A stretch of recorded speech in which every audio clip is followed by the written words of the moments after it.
Vamos meditar na palavra do Senhor, amém? Você quer ouvir a voz de Deus nessa noite? Você está aberto para isso? Amém? Então que as vozes exteriores se calem no nome de Jesus e que a voz do Espírito seja a única voz ouvida neste lugar. Feche os olhos comigo. Senhor, nós voltamos a nossa mente, a nossa alma, o nosso coração, o nosso espírito a Ti. Levamos a nossa mente cativa à percepção da Tua voz, da Tua palavra. Ó Pai, tudo aquilo que é pensamento contrário, tudo aquilo que é interferência das trevas, nós queremos repreender nessa hora no nome de Jesus. Pai, eu sei que cada pessoa que está aqui nessa noite porque foi conduzida pelo Teu Espírito até este lugar. E há algo preparado, Senhor, há um banquete já preparado para nós. E nós queremos nos alimentar, ser fortalecido, revigorado, abençoado, edificado, Senhor, na Tua presença no nome de Jesus. Fala conosco, manifesta a graça mais uma vez, te pedimos no nome de Jesus. Amém. Amém. Glória a Deus. Meus irmãos, a Bíblia ela foi escrita por cerca de 40 autores diferentes, em um período aí aproximadamente de 1500 anos. Já parou para pensar na loucura humanamente falando que é a Bíblia, que é a palavra de Deus? Ela foi escrita por mais de 40 pessoas diferentes e ela não se contradiz, ela se completa. Ela foi escrita num período de mais de 1500 anos, em contextos diferentes, em lugares diferentes, em realidades diferentes. Nós temos um boiadeiro que escreve um dos livros, por exemplo, um homem do campo, da roça, e nós temos grandes eruditos, o médico Lucas, um erudita Paulo, enfim, são escritas diferentes, de períodos diferentes, ao longo de um tempo diferente, mas a Bíblia ela é perfeita no seu enredo, ela se completa, porque ela não foi só escrita por esses homens foram divinamente inspirados para escrever. É por isso que não é qualquer escrito que é Bíblia. A Bíblia é o conjunto dos livros que foram inspirados pelo Espírito Santo de Deus, que o Espírito Santo inspirou homens santos para que escrevessem e registrassem aquilo que estava no coração de Deus para nós. A Bíblia ela é revelação de Deus para nós, então ela é encantadora. Você precisa ler a Bíblia, você precisa ter uma prática de leitura, de devocional. Comece devagarinho, comece em doses homeopáticas, né? Vai lendo um versículo de cada vez, sei lá, compra aquela caixinha da promessa e lê uma promessa por dia pelo menos. Vai lendo devagarinho, vai lendo pelos livros mais fáceis, mas vai se apaixonando pela Bíblia. Se matricule nos nossos cursos, para que você seja auxiliado na compreensão da Bíblia, e você vai crescer nesse conhecimento da palavra de Deus. Eu estou dizendo isso, queridos, porque, por exemplo, a Bíblia, ela começa narrando a criação dos céus e da terra, e ela termina narrando a criação dos novos céus e a nova terra. Apesar do intervalo de tempo significativo de autores diferentes, há um enredo certinho na Bíblia, há uma lógica, uma sequência lógica que vai sendo aplicada ao longo de toda a Escritura, porque o verdadeiro autor é o Espírito Santo de Deus que inspira esses homens a escrever e a registrar a palavra de Deus. Mas eu não quero falar de criação de terra, céus, novos céus. O que eu quero falar hoje é sobre jardim. Jardim é uma coisa muito agradável, muito legal, né? Como eu falei, eu tirei uns diazinhos, aí eu cheguei em casa, a minha videira tá, né? A videira, eu peguei uma mudinha da irmã Luciane, né? E a minha videira, ela tá lá já com os cachinhos aparecendo. Que coisa maravilhosa, né? Que satisfação que dá. Eu tô com um mini jardinzinho assim numa parte, num cantinho de casa.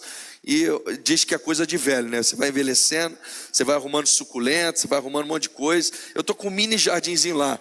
Eu tô com uma jabuticabeira lotada de jabuticaba no vaso, plantada no vaso. Um pé de figo, oliveira, videira. Eu gosto dos da Bíblia, né? Todos da Bíblia eu tenho lá. mas é uma coisa maravilhosa. Se você for lá no Gessel da irmã Inês, você vai ver uma parede de orquídea, né? Uma mais linda que a outra, uma coisa maravilhosa. Se você for lá na Luciane lá, que me deu a mudinha, se você quiser mudinha, fala com ela. Ela tem uma videira, o Toninho também, né? A videira do Toninho é impressionante, ela sai do chão, não sei nem de onde ela sai, e ela toma conta do ambiente, né? E talvez você tenha na sua casa também um belo jardim. Se você tem, me convide para um café, para eu poder ver seu jardim, né? Comentar numa próxima mensagem, em nome de Jesus, né?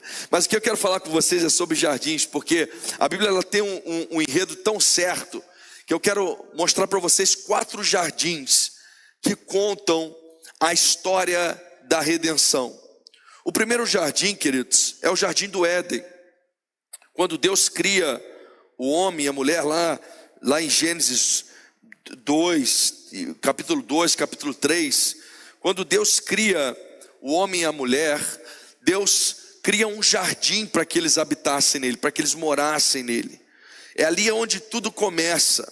E o nome do jardim é interessante, Deus coloca o nome desse jardim de Éden.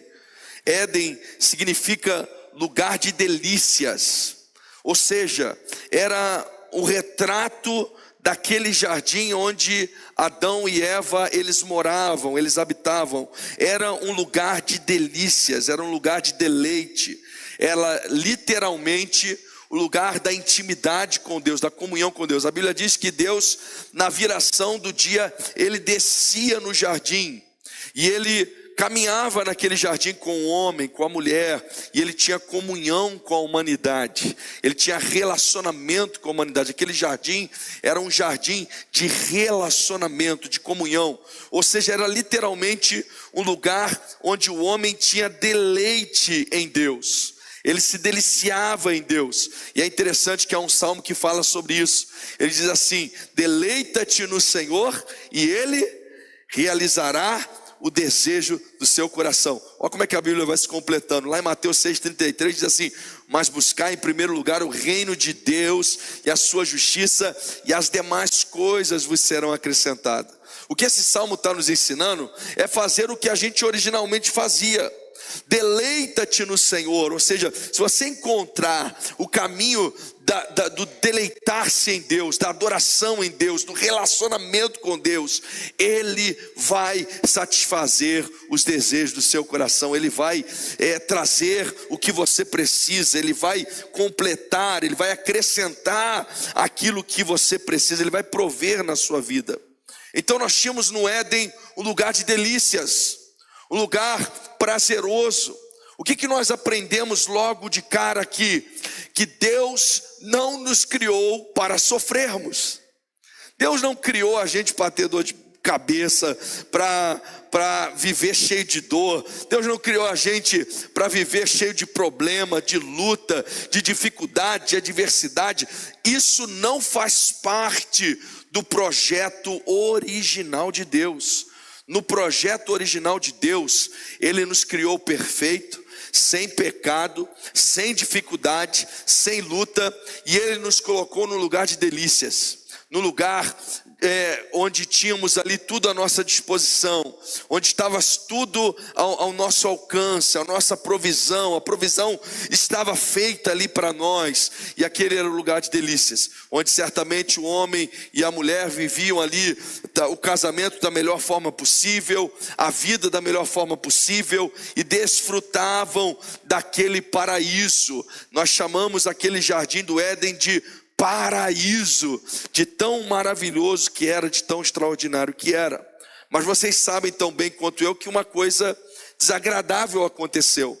O homem pecou, o homem desobedeceu a Deus, e por causa do seu pecado, o homem, ele tem a comunhão com Deus rompida, ele perde esse lugar de delícias, ele perde o deleite em Deus, e a Bíblia vai nos dizer que ele inclusive é expulso desse jardim.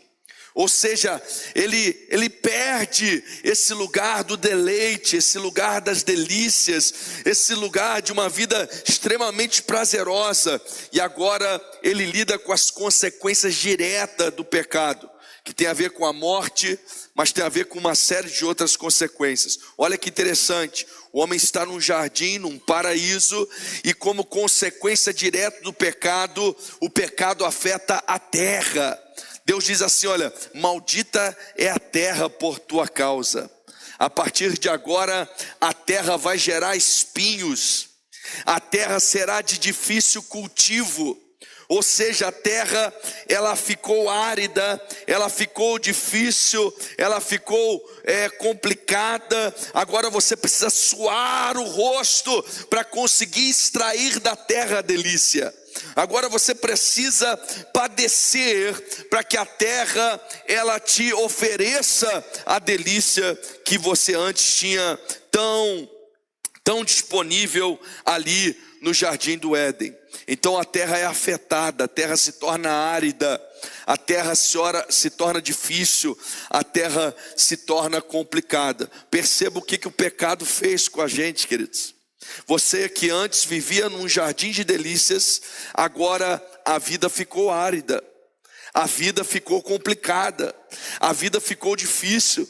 Agora você tem que suar o rosto para conseguir conquistar algumas coisas. Agora você tem que suar o rosto para conseguir ter um casamento às vezes abençoado. Você tem que agora se esforçar nessa terra árida para que a sua família seja bem sucedida. Você tem que se esforçar nessa terra árida para que você consiga ter condições financeiras, para que você consiga talvez construir uma aposentadoria, um futuro. Você agora tem que, na base do esforço, buscar ao Senhor, na base do esforço, se colocar diante de Deus, na base do esforço, fazer as coisas. Mas não é esse o projeto original de Deus. O projeto original de Deus para você é que você desfrutasse das bênçãos que Ele te deu. Mas infelizmente o pecado entrou no mundo, e com o pecado as suas consequências, com o pecado as suas mazelas, e hoje nós vemos muita terra árida por aí. Hoje nós vemos muita terra difícil, muita terra dura, complicada, complexa, que está à nossa volta. Quando nós lemos ali em Gênesis, por exemplo, no versículo 10 do capítulo 3, um homem diz assim: Senhor, eu ouvi a tua voz no jardim e eu tive medo. Olha o que o pecado fez. O pecado desmontou a comunhão que o homem tinha com Deus. Aquele que era o lugar do homem se deleitar da presença de Deus, agora o homem passa a ter medo de Deus, ele passa a não conhecer Deus, ele passa a se esconder ou tentar se esconder de Deus. Então, como consequência, o homem é tirado daquele jardim. O homem, ele é removido do jardim, e aquele jardim agora é protegido, com um anjo ali com uma espada de fogo, para que o homem não acesse mais aquele jardim, porque aquele jardim é um lugar onde a presença de Deus está, onde há santidade, onde há a glória de Deus, a graça de Deus, e nós não conseguimos ter comunhão enquanto em pecado, ou enquanto perdidos, não conseguimos ter acesso a Deus, comunhão com Deus. Então nós vamos agora avançar muito essa história, e nós vamos para um próximo jardim, chamado Jardim do Getsemane. Jardim do Getsemane, queridos, é o jardim onde Jesus, momentos antes da sua crucificação, ou momentos antes de acontecer a crucificação, Jesus se encontra nesse jardim chamado Jardim do Getsemane. Eu vou ler Mateus 26, 36 em diante. Finalzinho do livro do Evangelho de Mateus 26, do 36 em diante, diz assim: em seguida Jesus foi com eles a um lugar chamado Getsemane e disse aos discípulos: sentem-se aqui, enquanto eu vou ali orar. E levando consigo Pedro e os 2 filhos de Zebedeu, começou a sentir-se tomado de tristeza e de angústia. Então lhes disse: A minha alma está profundamente triste até a morte. Fiquem aqui e vigiam comigo. E adiantando-se um pouco, prostrou-se sobre o seu rosto, orando e dizendo: meu pai, se é possível, passa de mim este cálice. Contudo, não seja como eu quero, e sim como tu queres. E voltando para os discípulos, achou-os dormindo, e disse a Pedro: então nem uma hora vocês puderam vigiar comigo? Vigiem e orem, para que não caiam em tentação. O espírito na verdade está pronto, mas a carne é fraca. Retirando-se pela segunda vez, orou de novo, dizendo: meu pai, se não é possível que este cálice passe de mim, sem que eu o beba, faça-se a tua vontade. E voltando, achou-os outra vez dormindo, porque os olhos deles estavam pesados. Deixando-os novamente, foi orar pela terceira vez, repetindo as mesmas palavras. Então voltou para os discípulos e lhes disse: vocês ainda estão dormindo e descansando? Eis que é chegada a hora, e o Filho do Homem está sendo entregue nas mãos de pecadores. Meus irmãos, nós temos nesse jardim do Getsêmani aquele momento angustiante em que Jesus está orando ao Pai. Jesus já sabe que o único caminho para restaurar o homem, aquela comunhão que o homem perdera no Éden, para restaurar o homem, aquela vida de deleite em Deus, dos prazeres que Deus pode dar, passa pela crucificação, passa pela entrega da vida de Jesus no Calvário. Então Jesus está aqui nesse jardim chamado Getsêmani, e ele está esmagado pela tristeza, ele está esmagado pela angústia. O verso 37 diz que ele está tomado de tristeza e angústia. Ele está sofrendo uma pressão na sua alma, uma pressão nas suas emoções, no seu espírito. Ele está numa batalha espiritual, porque ele precisa tomar a decisão se ele entrega a sua vida por nós ou não. E ele está orando ao Senhor, sabendo da dificuldade do que estava por vir,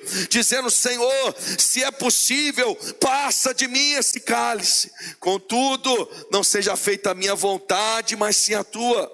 E conforme ele vai orando, ele vai entendendo que aquela é a vontade de Deus, que aquela é a única maneira, a morte na cruz, a entrega da sua vida, é a única forma de restaurar a comunhão do homem com Deus novamente. E então ele vai se submetendo, ele vai se entregando àquela experiência, e a partir dali ele vai se levantar. Se você continuar no versículo 47, Jesus é preso ali naquele jardim, e ele é levado para a crucificação. Jesus é preso ali, ele é traído por Judas ali. Judas beija o seu rosto, os soldados vêm, lhe prendem, e ele dali começa a via dolorosa, dali começa a sua caminhada até a crucificação, para que ele entregue a sua vida por amor a mim e por amor a você. E ele sofre ali naquele jardim do Getsêmani. E é interessante o que está acontecendo com Jesus, porque Getsêmani significa, queridos, lagar da prensa, do azeite, das oliveiras. Getsêmani é o lugar onde havia ali diversas oliveiras, mas havia ali diversas prensas. E o nome desse jardim é o jardim das Getsêmani, porque significa que ali acontecia as prensas daquelas azeitonas para gerar, para fazer o azeite. Nós sabemos que o azeite, ele é feito mediante a prensa da azeitona, é ao espremer a azeitona que o azeite ele é fabricado. E ali no lugar da prensa do azeite, ali aonde a azeitona vira azeite, ao ser espremida, ao ser pisoteada, ao ser apertada, cortada, funilada ali. Jesus está passando por uma prensa espiritual. Há azeite saindo de Jesus ali. Aliás, o texto vai nos dizer que Jesus chega a suar sangue naquele lugar.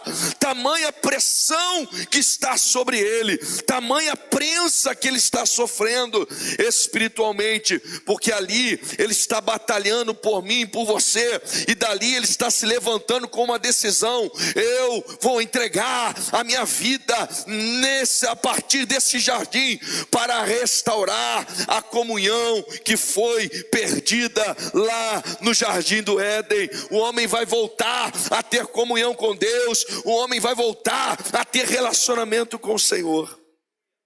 E nós temos outro jardim importante aqui na narrativa da redenção bíblica. E Jesus é pressionado nesse lugar, emocional, física, espiritualmente. Ele é massacrado aqui. E se o primeiro Adão, ele desobedeceu lá no jardim do Éden, e por causa disso o pecado entrou no mundo, aqui o segundo Adão, a Bíblia chama Jesus de segundo Adão, ou seja, ele é o segundo representante da humanidade. Aqui Jesus, pela sua obediência, ele está trazendo restauração à humanidade caída. Por causa da desobediência de um, o pecado entrou no mundo, mas por causa da obediência de Jesus, o pecado vai ser tirado do mundo. Ele é o Cordeiro de Deus que tira o pecado do mundo. Aleluia! Nós prosseguimos para a crucificação. Jesus é crucificado, ele é morto, e depois, na hora de enterrar Jesus, ou melhor, de sepultar Jesus, um homem chamado José de Arimateia, ele chega e conversa. Um homem influente, rico, de posses, tinha um túmulo novo escavado nas rochas, nas pedras, e ele pede o corpo de Jesus. E esse túmulo era escavado nas pedras, e foi colocado uma pedra grande na frente. Você conhece a história, mas esse túmulo não estava sozinho, sem um cenário. Havia um outro cenário ali que cercava esse túmulo, um jardim, queridos. A Bíblia diz que o túmulo ficava em um jardim. O túmulo onde Jesus foi colocado ficava num jardim, o jardim do sepulcro, como nós chamamos. Aqui nós não sabemos o nome desse jardim, porque era o jardim desse sepulcro de José de Arimateia, um jardim que fora plantado ali. E ali nos diz o texto que ao terceiro dia Jesus ressuscitou. Ele venceu a morte, ele venceu o mal, e ele ressuscitou, e ele está vivo. A pedra foi removida do túmulo, e quando as mulheres chegam até ali com o objetivo de embalsamar o corpo de Jesus, elas não encontram mais Jesus ali. E um anjo aparece para elas e lhes perguntam: por que vocês procuram aquele que vive entre os mortos? Por que vocês procuram aquele que vive entre os mortos? E Jesus está ressurreto. Olha só, capítulo 20 de João. No primeiro dia da semana, de madrugada, quando ainda estava escuro, Maria Madalena foi ao túmulo e viu que a pedra da entrada tinha sido removida. Então correu e foi até onde estavam Simão Pedro e o outro discípulo, a quem Jesus amava, e disse-lhes: tiraram o Senhor do túmulo e não sabemos onde o colocaram. Com isso, Pedro e o outro discípulo saíram e foram até o túmulo. Ambos corriam juntos, mas o outro discípulo correu mais depressa do que Pedro e chegou primeiro ao túmulo. E abaixando-se viu os lençóis de linho, mas não entrou. Simão Pedro, seguindo-o, chegou e entrou no túmulo. Ele também viu os lençóis e o lenço que tinha estado sobre a cabeça de Jesus, e que não estava com os lençóis, mas enrolado num lugar à parte. Então outro discípulo que havia chegado primeiro ao túmulo também entrou e viu e creu, pois ainda não tinham compreendido a Escritura, que era necessário que ele ressuscitasse dentre os mortos. E os discípulos voltaram outra vez para casa. Voltaram outra vez para casa. Olha que interessante agora. Maria, no entanto, permanecia junto à entrada do túmulo chorando. Enquanto chorava, abaixou-se, olhando para dentro do túmulo, e viu 2 anjos vestidos de branco, sentados onde o corpo de Jesus tinha sido colocado, um à cabeceira e outro aos pés. Então eles perguntaram: mulher, por que você está chorando? Ela respondeu: porque levaram o meu Senhor e não sei onde o puseram. Depois de dizer isso, ela se virou para trás e viu Jesus em pé, mas não reconheceu que era Jesus. Jesus lhe perguntou: mulher, por que você está chorando? A quem você procura? Ela, supondo que ele fosse o jardineiro, respondeu: se o Senhor o tirou daqui, diga-me aonde o colocou, e eu o levarei. Jesus disse: Maria. Ela, voltando-se, lhe disse em hebraico, Rabone, que quer dizer mestre. Meus irmãos, Jesus está ali naquele jardim agora da ressurreição. Maria confunde Jesus com um jardineiro. Ela pensa que era um jardineiro, e até que Jesus fala com ela, e ela entende que é Jesus. Aqui nós temos mais uma vez um jardim presente na narrativa bíblica, e esse jardim é o jardim da ressurreição. Esse jardim representa um começo novo, nova todas as coisas. Jesus foi a semente que foi plantada na sua morte, mas que ressuscitou, produzindo vida e vida eterna a todos aqueles que nele creem. Ele ressuscita, produzindo vida para todas as pessoas. Ele é o nosso Senhor, o nosso Salvador. Jesus transforma aquele lugar onde estava um sepulcro, aquele lugar que era um lugar de morte, num lugar de vida. Aquele lugar onde o corpo tinha sido colocado ali sem vida, morto, sem esperança. Jesus transforma aquela morte em ressurreição, porque ele vence a morte, ele vence o pecado, ele vence o mal. Paulo vai dizer lá em 1 Coríntios 15, que se Jesus não tivesse ressuscitado, a nossa fé seria em vão, queridos. Tudo acabaria ali naquele túmulo, tudo se encerraria ali. Nós teríamos ficado com o último jardim, onde apenas ele foi prensado e levado para a morte. Mas nós temos aqui o jardim da ressurreição, que nos lembra que Jesus venceu a morte, que ele ressuscitou, ele está vivo e ele tem vida eterna para todos aqueles que nele creem. Ele possui vida eterna. Vida eterna. Esse é o terceiro jardim, que nos conta um pouco da história da redenção. Mas ainda um outro jardim, e eu quero ler com você Apocalipse capítulo 22. O capítulo 22 de Apocalipse é o último capítulo da Bíblia. É o último capítulo de Apocalipse. E olha o que ele diz a partir do versículo 1. Nós sabemos que aqui é uma revelação do futuro dada para João. Olha o que diz aqui, queridos. Então o anjo me mostrou o rio da água da vida, brilhante como cristal, que saía do trono de Deus e do Cordeiro.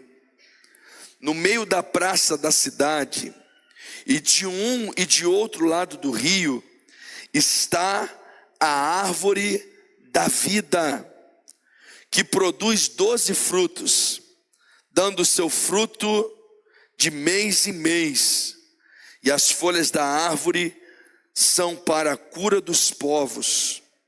Nunca mais haverá qualquer maldição. Nela estará o trono de Deus e do Cordeiro. Os seus servos o adorarão, contemplarão a sua face, e na sua testa terão gravado o nome dele.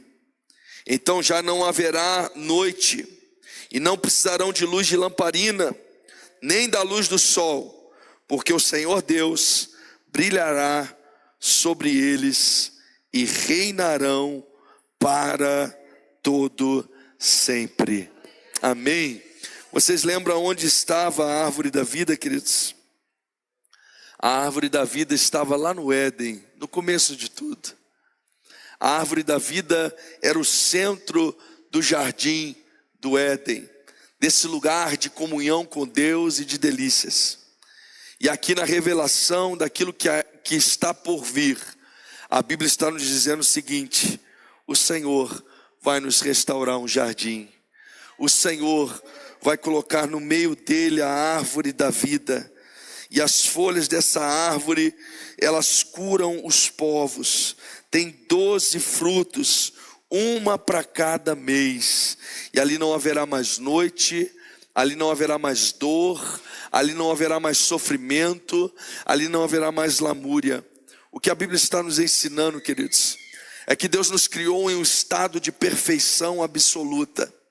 O pecado nos tirou dessa posição, mas o Senhor, Ele continuou orquestrando todas as coisas. E aí num outro jardim, Jesus foi prensado e dali foi para a sua crucificação e morte. E dali Ele foi colocado no sepulcro num outro jardim. E esse outro jardim é o jardim onde Ele vence a morte, onde Ele expiou e decretou a vitória sobre o pecado. E ali Ele ressuscitou, Ele está vivo, e Ele concede vida eterna para aquele que nele crê. Mas não para por aí. Nós somos alcançados já hoje pela salvação. Nós somos alcançados já hoje pelo perdão. Nós somos alcançados já hoje pela retomada do relacionamento com Deus, pela restauração da comunhão, da intimidade. Mas você sabe tão bem quanto eu que nós ainda estamos numa terra árida, nós ainda estamos numa terra difícil, nós ainda enfrentamos dificuldade na nossa família, nós ainda enfrentamos dificuldade financeira, nós ainda enfrentamos dificuldade de saúde, nós ainda enfrentamos dificuldade com os filhos, nós ainda temos dificuldades na nação, no país, dificuldades diversas nós ainda enfrentamos. Essa é uma realidade do dia a dia. Você vai sair daqui hoje, amanhã, segunda-feira, começa a sua semana laboral e as dificuldades estão lá. Os problemas virão, as situações, elas acontecem, elas nos cercam, mas ainda assim, nós temos a graça de Deus que é sobre nós, porque nós não vivemos pela vista, mas vivemos pela fé que há em Cristo Jesus. E ainda que você esteja no meio dessa luta, ainda que você esteja no meio dessa dificuldade, ainda que esses problemas existam, há já um spoiler do seu futuro aqui na palavra de Deus. E a Bíblia está dizendo que o Senhor está preparando para você, olhos não viram nem ouvidos ouviram, olhos não viram nem ouvidos ouviram. O que o Senhor está preparando para você é extraordinário, é maravilhoso. O Senhor está preparando um lugar onde não haverá mais trevas, onde não haverá mais choro, onde não haverá mais dor, onde não haverá mais sofrimento, onde não haverá mais luta, onde não haverá mais desespero, onde não haverá mais dificuldade. Essa aridez da vida não existirá mais, porque ali flui um rio de água viva do trono de Deus, e Ele rega esse jardim, e aquele lugar ali, a habitação do Deus tremendo novamente no nosso meio, e Ele colocou ali uma restauração daquilo que era originalmente e foi perdido. Há uma promessa de Deus para nós, há algo preparado para mim e para você. A nossa vida, ela não se resume só no aqui e agora, só nessa terra, mas existe uma promessa de Deus sobre nós como cristãos, e Deus quer que você desfrute já aqui da intimidade, da comunhão, do relacionamento com Ele, mas Ele quer que você também não perca de vista de que existe um lugar preparado para você, queridos. A nossa esperança não resume-se a isso aqui, a nossa esperança não resume-se a esta terra, mas nós temos uma promessa de uma vida eterna, de um lugar glorioso, de um lugar extraordinário preparado para nós, e nós precisamos aguardar com ardente expectativa esse grande dia em que nós estaremos com Jesus e nós viveremos na presença dele novamente. É ali que está o trono de Deus e do Cordeiro, é ali que está a presença de Deus, e a nossa comunhão será novamente 100% com Ele. Nós vamos nos deleitar novamente no Senhor. Agora, isso não quer dizer que você não possa experimentar ou começar a experimentar isso hoje aqui. Você pode começar a experimentar da comunhão com Deus, da intimidade, do relacionamento, da presença, do cuidado, do amparo. O Senhor não projetou uma vida de aridez para você, mas Deus projetou uma vida em que você frutifica, em que você floresce, em que você é agraciado e abençoado pelo Senhor. Amém? Você pode ficar de pé comigo?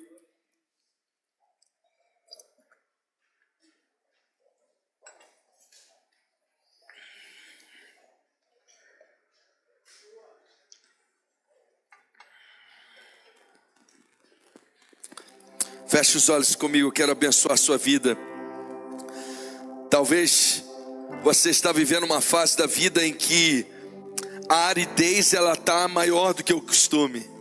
Você está vivendo um tempo de seca, um tempo de luta, de provação, de dificuldade. E aí às vezes você tenta resolver tantas coisas na força do seu braço, e você fica cansado, cansada. A tua mente não para e te atrapalha de dormir, porque você está com um monte de preocupação, com um monte de coisa na cabeça. Mas uma só é necessária. Lembra que Jesus disse que Maria escolheu a boa parte? Uma coisa só é necessária, é que você se deleite no Senhor, é que você busque em primeiro lugar o reino de Deus, é que você tenha prazer na presença de Deus, e o Senhor vai fazer o restante, o Senhor vai operar, o Senhor vai agir, o Senhor vai se manifestar de forma gloriosa, de forma extraordinária, de forma sobrenatural. Feche os olhos e apresente seu coração, sua vida diante do Senhor. Meu Deus, eu quero abençoar a tua igreja nesta noite, Senhor, abençoar cada um dos meus irmãos, das minhas irmãs. Eu quero, Senhor, declarar sobre eles, ó Deus, uma chuva fresca, uma chuva serôdia, Senhor, do teu Espírito, da tua graça, que esse rio de água viva, Senhor, que flui da tua presença, do teu trono, possa fluir, correr e fazer fluir rios de águas vivas do interior de cada um, Senhor. Ó Pai, que aquela terra que está seca, que está árida, que aquela área, Senhor, que está caótica, que nessa noite receba um toque especial da tua parte, e que, Senhor, do teu trono saia graça, que do teu trono saia unção, saia poder, saia, meu Deus, ó Pai, uma manifestação especial que produza vida, que faça frutificar, que faça florescer, que faça prosperar, que faça crescer, que faça avançar, ó Deus, para a glória do teu nome, Senhor Jesus. Eu quero abençoar cada um dos meus irmãos, das minhas irmãs. Eu quero declarar unção e graça sobre as famílias aqui representadas, sobre casamentos, sobre, Senhor, os projetos pessoais, profissionais. Eu quero declarar, Senhor, saúde física, cura das enfermidades, meu Deus, renovo espiritual, fortalecimento da fé. Eu quero declarar, ó Deus, que, ó Deus, tudo aquilo que o diabo tem levantado caia por terra, em nome de Jesus, e que graça, ó Deus, seja manifesta sobre a vida de cada um, sobre a casa de cada um, sobre a família de cada um, Senhor, de uma forma muito especial, muito abundante, Senhor, muito significativa, ó Pai, no dia de hoje. Ó Deus, Senhor, nós cremos, ó Pai, naquilo que tu fizeste por nós. Sabemos que a nossa comunhão foi rompida, ó Deus, que as consequências vieram, mas nós cremos no que Jesus fez, na entrega, na vida, no sacrifício, na morte, na ressurreição de Jesus, e nós cremos, ó Pai, tudo aquilo que Ele tem operado, realizado, ó Pai, na promessa, ó Deus, vindoura. Nós sabemos que chegará o dia, Senhor, o dia chegará em que nós estaremos junto contigo, Senhor, na eternidade, gozando, Senhor, das bênçãos que Tu tens preparado para nós, o lugar onde não haverá mais choro, não haverá mais escuridão, não haverá mais aridez, não haverá mais dificuldade, luta, mas a Tua glória, a Tua graça, a Tua bênção será plena, será completa sobre as nossas vidas, Senhor. Mas enquanto estamos aqui, nos permita desfrutar da Tua presença, nos permita se deleitar no Senhor e desfrutar da comunhão, da intimidade, do relacionamento que traz provisão, que traz resposta, que traz milagre, que traz unção, que traz renovo para a glória do Teu nome, Senhor. Eu assim quero abençoar cada um dos meus irmãos, das minhas irmãs aqui nesta noite, declarando sobre eles a Tua unção, a Tua bênção e a Tua graça no nome de Jesus. Amém. Aleluia. Glória a Deus.